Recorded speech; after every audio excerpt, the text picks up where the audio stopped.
ಒಳ ಮೀಸಲಾತಿ ಇಲ್ಲದೆ 56,432 ಹುದ್ದೆ ತುಂಬುವುದಕ್ಕೆ ಸುತ್ತೋಲೆಯನ್ನು ಹೊರಡಿಸಿರುವಂತಹ ರಾಜ್ಯ ಸರ್ಕಾರದ ನೀತಿಯನ್ನ ತೀವ್ರವಾಗಿ ಖಂಡನೆ ಮಾಡಿ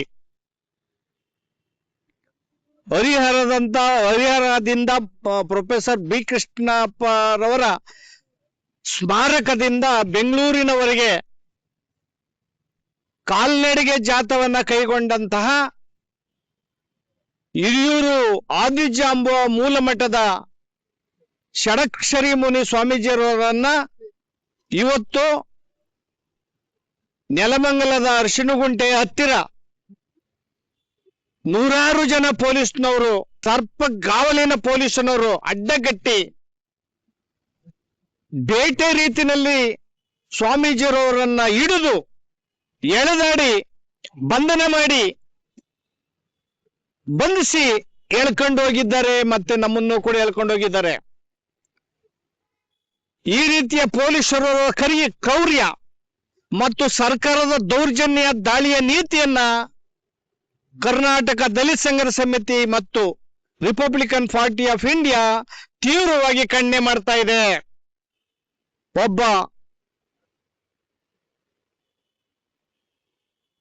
ಮಾದಿಗ ಸಮಾಜದ ಒಬ್ಬ ಸ್ವಾಮೀಜಿಯನ್ನ, ಹಿರಿಯ ಸ್ವಾಮೀಜಿಯನ್ನ ಈ ರೀತಿ ಅತ್ಯಂತ ಅಪಮಾನಕರವಾಗಿ ಬಂಧನ ಮಾಡಿ ಅವ್ರಿಗೆ ಹುಷಾರಿಲ್ಲದಿದ್ರು ಕೂಡ ಅವ್ರನ್ನ ಎಳೆದಾಡಿ ಬಂಧನ ಮಾಡಿರುವಂಥದ್ದು ಇದೆಯಲ್ಲ, ಇದು ನಮ್ಗೆ ನೋವು, ಆಘಾತ, ಹಿಂಸೆ, ಅತ್ಯಂತ ಆಕ್ರೋಶ ಬರ್ತಾ ಇದೆ. ಇದರ ಹಿಂದೆ ಅತ್ಯಂತ ಷಡ್ಯಂತ್ರ ಮತ್ತು ಸಂಚು ಇದೆ. ಏನು 50ಕ್ಕೂ ಹೆಚ್ಚು ಮಾದಿಗ ಮತ್ತು ಮಾದಿಗ ಸಂಬಂಧಿತ ಸಂಘಟನೆಗಳು ಒಕ್ಕೂಟವನ್ನು ರಚಿಸಿಕೊಂಡು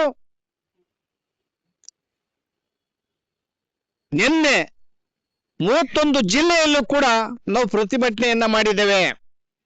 ಈ ಪ್ರತಿಭಟನೆಯಲ್ಲಿ ಮಾದಿಗ ಸಂಬಂಧಿತ ಅನೇಕ ಸಂಘಟನೆಗಳು ಪಾಲ್ಗೊಂಡಂತ ಎಲ್ಲ ನನ್ನ ಹೋರಾಟಗಾರರಲ್ಲಿ ನಾನು ಹೃದಯಪೂರ್ವಕವಾಗಿ ನಾನು ಅವ್ರಿಗೆ ಅಭಿನಂದನೆಗಳನ್ನ ಸಲ್ಲಿಸ್ತಾ ಇದ್ದೇನೆ.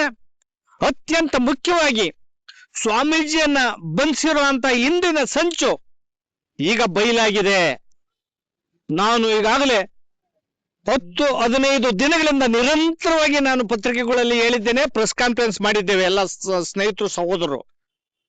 ಸಿದ್ದರಾಮಯ್ಯನವರು ಏನ್ 27ನೇ ತಾರೀಕು ಒಳ ಮೀಸಲಾತಿ ವಿಶೇಷ ಸಚಿವ ಸಂಪುಟ ಕರೆದಿದ್ದೀನಿ ಅಂತ ಹೇಳಿದ್ರಲ್ಲ, ಇದು ನಾಟಕ, ಷಡ್ಯಂತ್ರ, ಒಳಸಂಚು ಅಂತ ಹೇಳಿದ್ದೆ.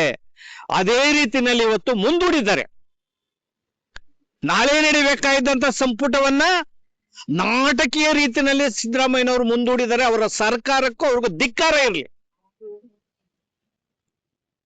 ಒಳ ಮೀಸಲಾತಿ ಕೊಡಕ್ಕಾಗಲ್ಲ ಅಂತ, ಯೋಗ್ಯತೆ ಇಲ್ಲ ಅಂತ ಹೇಳ್ಬಿಡಿ. ಯಾಕ್ರಿ ನಮ್ಮನ್ನ ಹಿಂಡಿ ನಮ್ಮನ್ನ ನೋವನ್ನ ಕೊಡ್ತಾ ಇದ್ದೀರಿ? ಹೋರಾಟಗಾರರನ್ನ ಬೀದಿಗೆ ನಿಲ್ಲಿಸಿದ್ದೀರಿ. ಸುತ್ತೋಲೆಗಳನ್ನ ಸುಪ್ರೀಂ ಕೋರ್ಟ್ನ ವಿರುದ್ಧ ಸುತ್ತೋಲೆ ಹೊಡೆಸಿದ್ದೀರಿ, ಸಂವಿಧಾನದ ವಿರುದ್ಧ ಸುತ್ತೋಲೆ ಹೊಡೆಸಿದ್ದೀರಿ. ಈಗ ನಿಮ್ಮ ಏನು ಒಳ ಮೀಸಲಾತಿ ವಿರೋಧಿಗಳು ಇದ್ದೀರಲ್ಲ, ನಿಮ್ಗೆ ಹೊಟ್ಟೆ ತಣ್ಣಗಾಯ್ತಾ? ಚುನಾವಣೆ ನೆಪ ಹೇಳಿ, ನೀತಿ ಸಂಹಿತೆ ಅಂತ ಹೇಳಿ, ನಾಳೆ ನಡೀಬೇಕಾದಂತ 27/3/2020 ನಡೀಬೇಕಾದ ಸಚಿವ ಸಂಪುಟನ್ನ ಏಕಾಏಕಿ ಕೊನೆ ಗಳಿಗೆನಲ್ಲಿ ನೀವು ಅನಿರ್ದಿಷ್ಟ ಕಾಲ ಮುಂದೂಡಿದಿರಿ. ಏನು ಚುನಾವಣೆಯ ಫಲಿತಾಂಶ ಮೇ 4ರಂದು ಇದೆಯಲ್ಲ, ಅಲ್ಲೇವರೆಗೂ ಕೂಡ ತೀರ್ಮಾನ ತಗೊಳಲ್ಲ ಅನ್ನೋದಿದೆ. ಆ ತೀರ್ಮಾನ ಏನು ನೀತಿ ಸಂಹಿತೆ ಮೇ 4ರವರೆಗೂ ಇರ್ತದೆ, ಇನ್ನು 1.5 ತಿಂಗಳು. ಆ ನಂತರನೂ ಕೂಡ ಸಿದ್ದರಾಮಯ್ಯನವರು ಇರೋವರೆಗೂ ಕೂಡ ಈ ಒಳ ಮೀಸಲು ವರ್ಗೀಕರಿಸಲ್ಲ. ಆದಷ್ಟು ಬೇಗ ಸಿದ್ದರಾಮಯ್ಯ ತೊಲಗಲಿ, ಸಿದ್ದರಾಮಯ್ಯ ಹೋಗ್ಲಿ. ಸಿದ್ದರಾಮಯ್ಯ ಎಷ್ಟು ಮೋಸ ಮಾಡ್ತೀರಿ, ಎಷ್ಟು ವಂಚನೆ ಮಾಡ್ತೀರಿ. ಇದು ಮೋಸ, ವಂಚನೆ, ಷಡ್ಯಂತ್ರ, ಅನ್ಯಾಯ, ಅಕ್ರಮ. ಇದು ಸಂವಿಧಾನದ ವಿರೋಧಿ ನೀತಿ, ಇದು ಸಂವಿಧಾನದ ಕಗ್ಗೊಲೆ, ಇದು ಸುಪ್ರೀಂ ಕೋರ್ಟ್ ನ್ಯಾಯದ ತೀರ್ಪಿನ ಕಗ್ಗೊಲೆ ಮತ್ತು ವಿರೋಧ. ಇದು ಈ ರೀತಿಯ ನಾಟಕವನ್ನು ಆಡೋದ್ ರೀತಿಯಲ್ಲಿ ಈ ರೀತಿ ಅಧಿಕಾರವನ್ನ ಮಾಡೋದ್ರ ನಾಚಿಕೆಗೇಡಿನ ಅಧಿಕಾರ ಮಾಡೋದಕ್ಕಿಂತ ರಾಜೀನಾಮೆ ಬೀಸಾಕಿ ಮನೆಗೆ ಹೋಗ್ರಿ. ಏನ್ ನಮ್ಮ ಸಮಾಜದ ಮಾದಿಗ ಸಮಾಜದ ಸಚಿವರು ಇದ್ದೀರಲ್ಲ, ಹಿರಿಯ ಸಚಿವರಾದಂತ KH ಮುನಿಯಪ್ಪ ಸಾಹೇಬರು ಕೂಡ್ಲೆ ನಿಮ್ಮ ಸ್ಥಾನಕ್ಕೆ ರಾಜೀನಾಮೆಯನ್ನು ಕೊಡಿ. ಮತ್ತೊಬ್ಬ ಸಚಿವರಾದಂತಹ ತಿಮ್ಮಾಪುರವರು ಕೂಡ್ಲೆ ತಮ್ಮ ಸ್ಥಾನಕ್ಕೆ ಸ್ವಾಭಿಮಾನವನ್ನ, ಕುರ್ಚಿ ಗಂಟೆಗಂತಲೇ ಸ್ವಾಭಿಮಾನ ದೊಡ್ಡದ್ ಮುಖ್ಯ ಅಂತ ತಿಳ್ಕೊಂಡು ರಾಜೀನಾಮೆಯನ್ನು ಕೊಡಿ. ಎಲ್ಲ ಶಾಸಕರು ಮತ್ತೆ ಕಾಂಗ್ರೆಸ್ನವರು ಎಲ್ಲರೂ ಕೂಡ ರಾಜೀನಾಮೆ ಕೊಟ್ಟು ಹೊರಗಡೆ ಬನ್ನಿ ಅಂತ ಈ ಮೂಲಕ ನಾನು ಆಗ್ರಹವನ್ನ ಮಾಡ್ತಾ ಇದ್ದೀನಿ. ನಾನು ಹೇಳಿದೆ 12ನೇ ತಾರೀಕು 50,000 ಜನ ಬೆಂಗಳೂರಿನಲ್ಲಿ ಐತಿಹಾಸಿಕ ಸಮಾವೇಶ ನಡೀತು. ನಮ್ಮ ಸ್ನೇಹಿತರು ಮುಖ್ಯಮಂತ್ರಿಗಳು ಕರೆದಾಗ 4-5 ಸಚಿವರು ನಾನು ಮುಖ್ಯಮಂತ್ರಿಗಳಿಗೆ ಭೇಟಿ ಮಾಡೋದು ಬೇಡ, ಹೋರಾಟವನ್ನು ಮುಂದುವರಿಸಿ ಅಂತ ಹೇಳಿದೆ. ಆದ್ರೆ ಮುನಿಯಪ್ಪನವರು ಅಲ್ಕಿಸ್ರು ಅಂತ ಹೇಳಕ್ಕೋಸ್ಕರ ನೀವು ಹೇಳಿಕೆಗಳನ್ನು ಕೊಟ್ಬಿಟ್ರಿ. ಮುಖ್ಯಮಂತ್ರಿಗಳ ಮೇಲೆ ಭಾರಿ ನಂಬಿಕೆ ಇದೆ ನಮ್ಗೆ ಅಂತ. 8 ಸಾರಿ ವಂಚನೆ ಮಾಡಿದಾರ್ರಿ ಮುಖ್ಯಮಂತ್ರಿಗಳು. ನಿಮ್ಮಿಂದ ಏನು ಸಹಾಯ ಬೇಕಾಗಿಲ್ಲ ರೇ ಸಿದ್ದರಾಮಯ್ಯನವರೇ. ನಾನು ನನ್ನ ಸ್ನೇಹಿತರಿಗೆ ಹೇಳ್ತೀನಿ, ಅವರಿಂದ ಏನು ಬೇಡಬೇಡಿ, ಅವರಿಂದ ಏನು ನಮ್ಗೆ ಅವಶ್ಯಕತೆ ಇಲ್ಲ. ಈ ಸಮಾಜ ಏನು 35 ವರ್ಷಗಳಿಂದ ಹೋರಾಟ ಮಾಡ್ತಾ ಇದೆ, ಈ ಸಮಾಜಕ್ಕೆ ನ್ಯಾಯ ಕೊಡಿ. ನಾವು ಪರಿಶಿಷ್ಟ ಜಾತಿಯಲ್ಲಿ ಇರ್ತಕ್ಕಂಥ 101 ಜಾತಿ ಕೂಡ ಅವರ ಜನಸಂಖ್ಯೆಗೆ ಆಧರಿಸಿದಂತೆ ಅವ್ರ ಮೀಸಲಾತಿಯನ್ನು ಕೊಡಿ ಅಂತ ಕೇಳ್ತಾ ಇರೋದು. ಯಾವ ಸಮಾಜಕ್ಕೆ ಅನ್ಯಾಯ ಮಾಡಿ ಅಂತ ಕೇಳ್ತಾ ಇಲ್ಲ ನಾವು. ಅಲೆಮಾರಿ ಸಮಾಜದ ಬಾಯಿ ಮಣ್ಣು ಹಾಕಿರಿ. ಅವ್ರು 1% ಮೀಸಲಾತಿಯನ್ನ ಆಯೋಗ ತೀರ್ಮಾನ ಮಾಡಿತ್ತು. ನಾಗಮೋಹನ್ ದಾಸ್ ಆಯೋಗ ಅವರನ್ನ ಮೊದಲನೇ ಗ್ರೂಪಿನಲ್ಲೇ ಇಟ್ಟಿದ್ರು. ಅವ್ರ ಮಾಡಿಗೂ ಮಣ್ಣು ಹಾಕಿದ್ರಿ. ಮತ್ತೆ ಮಾದಿಗ ಸಂಬಂಧಿತರವ್ರಿಗೆ 6%, ವಲಯ ಸಂಬಂಧಿತವ್ರಿಗೆ 6% ಮೀಸಲಾತಿಯನ್ನ ಕೊಟ್ಟಿದ್ರು. ಆದ್ರೆ ಯಾವ್ರಿಗೂ ಅನ್ಯಾಯ ಮಾಡಿ ಅಂತ ನಾವ್ ಹೇಳ್ತಲ್ಲ, ಬೋವಿ ಕೊರ್ಚ ಅವ್ರಿಗೂ ಕೊಡಿ, ಅವ್ರ ಜನಸಂಖ್ಯೆ ಆಧರಿಸಿದಂತೆ. ವಲಯ ಸಂಬಂಧಿತ ಅವ್ರ ಜನಸಂಖ್ಯೆ ಕೊಡಿ, ಮಾದಿಗ ಸಂಬಂಧಿತ ಸಮಾಜಕ್ಕೆ ಇವ್ರ ಜನಸಂಖ್ಯೆ ಕೊಡಿ ಅಂತ ಹೋರಾಟ ನಡೀತಾ ಇದ್ದೇವೇನಾ? ಯಾರಿಗೂ ಅನ್ಯಾಯ ಮಾಡಿ ಅಂತ ಹೇಳ್ತಾ ಇಲ್ಲ. ನಿಮ್ಗೆ ಏನು ಒಳ ಮೀಸಲಾತಿ ಬೇಡ ಅಂದ್ರೆ ಏನು ಸದಾಶಿವ ಆಯೋಗ, ಮಾಧುಸ್ವಾಮಿ ಆಯೋಗ, ನಾಗಮೋಹನ್ ದಾಸ್ 6% ಮಾದಿಗ ಸಂಬಂಧಿತ ಜಾತಿಗೆ 6% ಹೇಳಿದೆ. 6% ಕೊಟ್ಟು ನೀವು ಉಳಿದವ್ರಿಗೆ ಕೇಳಿದವ್ರಿಗೆ ಕೊಡಿ ಅಂದ್ರೆ ಬೇಡ.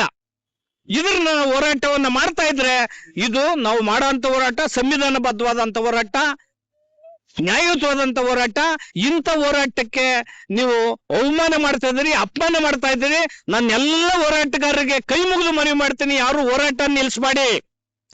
ಕೂಡ್ಲೇನೆ ನಮ್ಮ ಸಮಾಜದ ಸಚಿವರುಗಳು, ಶಾಸಕರು, MP ಗಳು ಎಲ್ಲರೂ ರಾಜೀನಾಮೆ ಕೊಟ್ಟು ಕಾಂಗ್ರೆಸ್ ಇಂದ ಹೊರಗಡೆ ಬರಬೇಕು. ಜೊತೆಗೆ ದಾವಣಗೆರೆ, ಬಾಗಲಕೋಟೆ ಉಪಚುನಾವಣೆಯಲ್ಲಿ ಏನು 9ನೇ ತಾರೀಕು, ಏಪ್ರಿಲ್ 9ನೇ ತಾರೀಕು ನಡೀತದೆ, ಆ ಚುನಾವಣೆಯಲ್ಲಿ ಕಾಂಗ್ರೆಸ್ ಅನ್ನ ಡೆಪಾಸಿಟ್ ಕಳಿಬೇಕು. ಇವತ್ತಿಂದ ಎಲ್ಲರೂ ಕೂಡ ದಾವಣಗೆರೆಗೆ, ಬಾಗಲಕೋಟೆಗೆ ಹೊರಡಬೇಕು. ಕಾಂಗ್ರೆಸ್ ಪಕ್ಷವನ್ನ ಬುಡುಸಹಿತ ಕಿತ್ತಾಕ್ಬೇಕು. ನಿಮಗೆ ಸ್ವಾಭಿಮಾನ ಇದ್ರೆ ಈ ಸಮಾಜಕ್ಕೆ ನೀವು ಅವರಿಗೆ ಕಾಂಗ್ರೆಸ್ಗೆ ಮತವನ್ನ ಚಲಾಯಿಸಬೇಡಿ.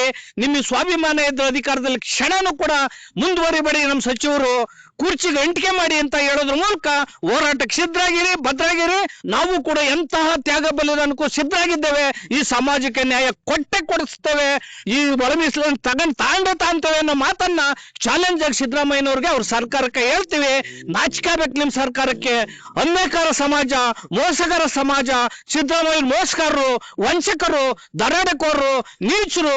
ನೀವು ಸಚಿವ ಸಂಪುಟ ಅಲಿಬಾಬಾ 40 ಜನರ ಕಳ್ಳರ ಗುಂಪು ಅನ್ನೋ ಮಾತನ್ನ ಈ ಸಂದರ್ಭದಲ್ಲಿ ಸಿದ್ದರಾಮಯ್ಯನವರ ಸರ್ಕಾರದ ಒಂದು ಸಚಿವ ಸಂಪುಟ ಇದೆಯಲ್ಲ, ಅದು ಅಲಿಬಾಬಾ ಮಹಾಕಳ್ಳ 40 ಜನರ ಗುಂಪು ಅನ್ನೋ ಮಾತನ್ನ ಈ ಸಂದರ್ಭದಾಗ ಹೇಳ್ತೇವೆ. ಈ ಸಮಾಜದ ಹೊಟ್ಟೆಯನ್ನು ಉರಿಸಿದರೆ, ಈ ಸಮಾಜಕ್ಕೆ ಮೋಸವನ್ನ ಮಾಡಿದರೆ ನೀವೆಂದೂ ಕೂಡ ಕಾಂಗ್ರೆಸ್ನವ್ರು ಉದ್ಧಾರ ಆಗಲ್ಲ. ಮತ್ತೆ ಈ ಒಂದು ಐತಿಹಾಸಿಕ ಮೋಸ ನಾವು ಕ್ಷಮಿಸಲ್ಲ ಅನ್ನೋ ಮಾತನ್ನ ಈ ಸಂದರ್ಭದಲ್ಲಿ ಹೇಳಿ, ಸ್ವಾಮೀಜಿರವರನ್ನ ನೀವು ಏನಷ್ಟು ಅಪಮಾನ ಮಾಡಿದ್ದಾರಲ್ಲ, ಈ ಅಪಮಾನಕ್ಕೆ ನಾವು ಸರಿಯಾದಂತ ಸೇಡನ್ನ ತೀರಿಸ್ಕೊಂತೇವೆ ಅನ್ನೋ ಮಾತನ್ನ ಈ ಸಂದರ್ಭದಲ್ಲಿ ಹೇಳ್ತೇನೆ. ನಾವು 50 ವರ್ಷಗಳ ಹೋರಾಟ ಮಾಡಿದ್ದೇವೆ, ಅದನ್ನು ಚಾಲೆಂಜ್ ತಗೊಂತೇವೆ. ಈ ರೀತಿ ಮೋಸ ಅನ್ಯಾಯವನ್ನು ಮಾಡೋರು ಯಾರ್ಯಾರು ನ್ಯಾಯ ವಿರುದ್ಧ ಹೋಗ್ತಾರೆ, ನ್ಯಾಯದ ವಿರುದ್ಧ, ಸಂವಿಧಾನದ ವಿರುದ್ಧ ಯಾರು ಹೋಗ್ತೀರಿ, ನಿಮ್ಗೆ ಶ್ರೇಯಸ್ಸಿಲ್ಲ ಅನ್ನೋ ಮಾತನ್ನ ಈ ಸಂದರ್ಭದಲ್ಲಿ ಹೇಳಕ್ ಇಚ್ಛೆ ಪಡ್ತೀನಿ.